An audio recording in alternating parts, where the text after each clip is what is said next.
आनंद आता है कि नहीं आता है?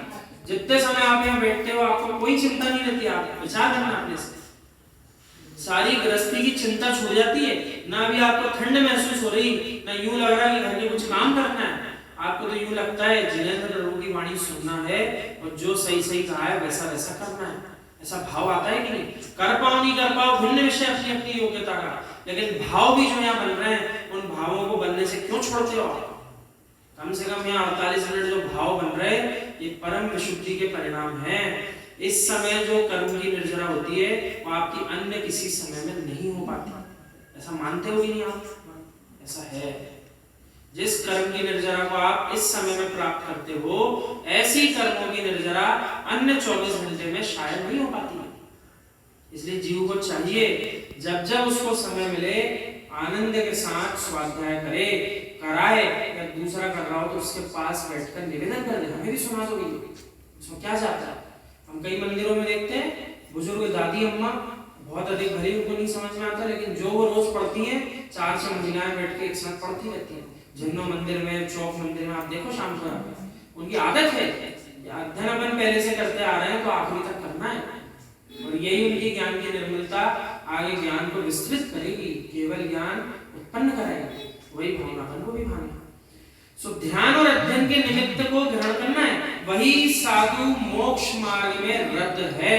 रत यानी लगा हुआ है, और जो लगा हुआ है वही अपने फल की प्राप्ति करता है। जो लगेगा ही नहीं, परीक्षा की तैयारी कब से करना पड़ती है?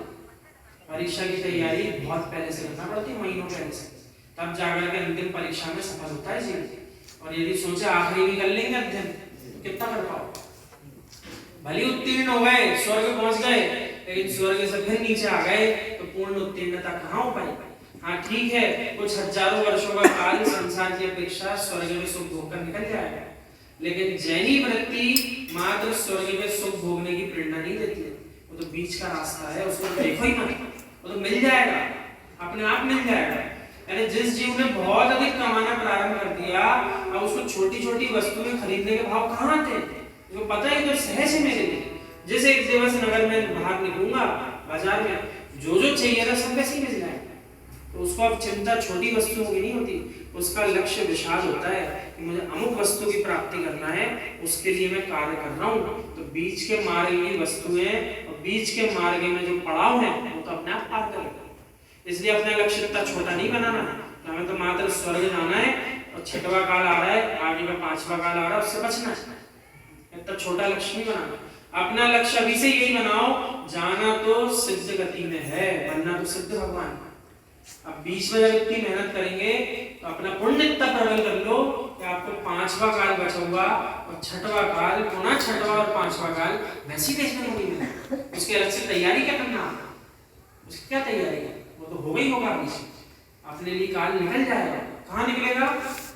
स्वर्ग। अब एक बात और सुन लो, वीतरागी श्रमण पुनः स्वर्ग से आकर के ऐसे संस्कार रहते हैं, पुनः सम्यक के साथ धनी मुद्रा धारण करके या तो यहाँ से मोक्ष चले जाए तो ठीक है, अगली बार नहीं भी जा पाए तो विदेश क्षेत्र में भी जा सकते हैं, वहां से भी मोक्ष जा सकते हैं।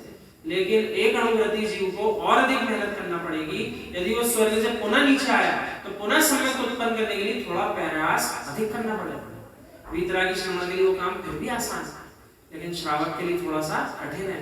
इसीलिए तो मेहनत कर रहे हैं इतनी ठंड में और गर्मी में, इसलिए कर रहे हैं। तो अभी हमने देखा, अभी जो चतुर्मास पिछला करके आचार्य श्री आए और अगला चतुर्मास नांदड़ी में भी हुआ, उसके बीच में जो है अभी तक का जो काल है निकल गया। 1500 किलोमीटर की पदयात्रा हो चुकी है। कितनी? 1500 किलोमीटर। आप यानी नाप में लगोगे ऐसा लगेगा पूरे भारत की बाउंड्री आपने भ्रमण कर लिया पैदल, एक तरह से ऐसा लगेगा। इतना लंबा सफर तो अभी 1 वर्ष का बता रहे हैं हम, जीवन पर्यंत देखोगे तो लाखों किलोमीटर के आसपास हो चुका है। इतना लंबा काल में उद्देश्य क्या है? सारे जैनी जीवों को, अजैनी जीवों को एक सूत्र में बांधना, सद्वेष मैत्री की भावना लेकर चलना है। सारे जीवों का कल्याण हो, सब जीव निराकुल निरामय हो, सब जीवों का कल्याण। और ऐसी भावना अपन सबको भी भाना चाहिए। वे तो कार्य भी कर रहे हैं और भावना भी भा रहे हैं, अपन भले भी कार्य नहीं कर पा रहे, भावना भाने में क्या जाता है? धरती पे एक भी जीव नहीं बचे, एक भी जीव नहीं बचे। एक इंद्री से लेकर के संगी पंचेंद्रिय तक जितने जीव हैं तीनों लोक में, कोई नहीं बचे धरती पे, सब सिद्ध शिला में जाकर के सिद्ध भगवान बन जाए। ये भावना भाने में क्या जा रहा है? इसलिए दिन में एक बार ही भावना भालो। जैसे जीव को ये भावना है कि प्राणी मात्र का कल्याण हो जाए, सब सिद्ध हो जाए, वो खुद सिद्ध होगा कि नहीं होगा? 10 बार होगा तो एक ही बार, 10 बार, उसको तो सिद्ध होना ही होना। जिस जीव के ऐसे भाव होंगे वो सिद्ध बनेगा। और प्रतिक्रमण जो है श्रावकों का भी होता है, वीतरागी श्रमणों का भी होता है। सो बहुत लंबा जो प्रतिक्रमण दिन में नहीं कर पाते हैं, वो दिन में 2 बार कम से कम इतनी भावना भाले।